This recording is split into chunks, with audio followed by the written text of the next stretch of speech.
கல்கா express ரயில் விபத்தில் காயமடைந்து சிகிச்சை பெறுபவர்களுக்கு காங்கிரஸ் பொதுச் செயலாளர் ராகுல் ஆறுதல் கூறினார்.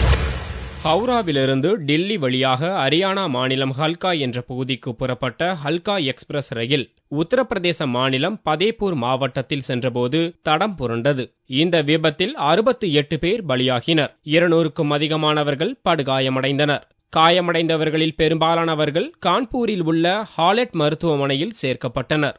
அந்த மருத்துவமனைக்கு காங்கிரஸ் பொதுச் செயலாளர் ராகுல் சென்று சிகிச்சை பெறுபவர்களுக்கு ஆறுதல் கூறினார். அவர்களுக்கு அளிக்கப்படும் சிகிச்சை விவரங்களை டாக்டர்களிடம் கேட்டு அறிந்தார். காயமடைந்த சிலர் அரசு அறிவித்த நிவாரணத் தொகை இன்னமும் வந்து சேரவில்லை என்று ராகுலிடம் கூறினர். இதனால் ரயில்வே அதிகாரிகளை கண்டித்த ராகுல் சாக்குப்போக்கு சொல்லாமல் உடனடியாக நிவாரணத் தொகை கிடைக்க ஏற்பாடு செய்யும்படி கூறிவிட்டு சென்றார். ராகுல் காந்தி வருகை காரணமாக பாதுகாப்பு பலப்படுத்தப்பட்டிருந்ததால் மருத்துவமனையில் சிறிது நேரம் கூச்சலும் குழப்பமும் ஏற்பட்டது.